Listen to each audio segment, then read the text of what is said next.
Binigyang diin ng DOTR na wala silang nakikitang problema sa mas pinagandang Ninoy Aquino International Airport na anilay kasalukuyang natatamasa ng ating mga kababayan. Narito po ang report. Maganda at maginhawa. Ganyan kung ilarawan ni Transportation Acting Secretary Giovanni Lopez ang sitwasyon sa NAIA Terminal 3 sa kanyang pag-iinspeksyon kaninang umaga.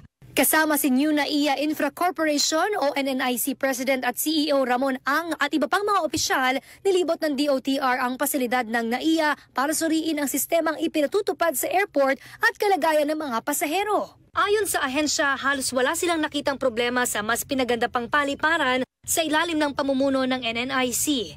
Nakita nyo na po, ngayon, meron itong lounge na ito na sinasabi, itong food terminal. 10 na daw ang bukas na restaurant. We're hitting another 12, I think, by December. Kanina nga po, nakala ko nasa mall ako tinitingnan ko At parang gusto ko na kumain kanina. Lahat tayo po, di ba? Kanina, kayo pa mismo, tahimik lang po kanina. Sabi nyo, ang ganda. Wow. At something na talagang kailangan mo ipagmalaki. No? Kusang lo, voluntarily. Pagmamalaki pa ni NNIC President Ramon Ang, malaki na ang ikinaganda ng paliparan at handa silang magdagdag pa ng sapat na waiting seats para sa dadagsang mga pasahero. Wala nang traffic ang kalye papunta sa airport, number 1. Wala nang traffic ang departure and arrival curbside. Number 3, mabilis ang check-in ng airline. On-time schedule ng mga flight. At napakalamig ng aircon, kaya naka-jacket ako Kaya, in short, better customer experience.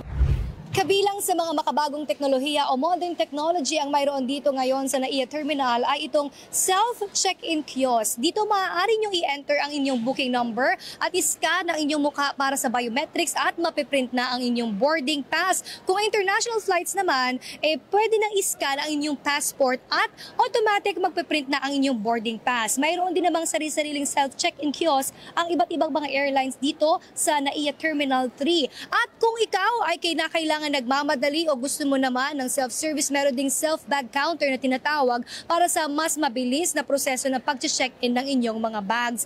Ayon sa NNIC, nasa 4 na po mga self-check-in kiosk ang ipakakalat nila dito mismo sa terminal ng NAIA para sa mas mabilis na proseso ng mga pag-aasikaso nga nitong mga pasahero kapag sila ay babiyahe sa mga eroplano.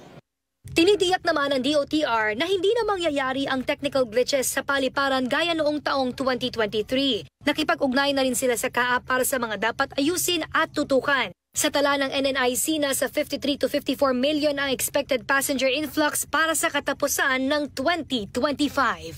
Para sa totoong balita sa bagong Pilipinas, Princess Jordan, Congress News.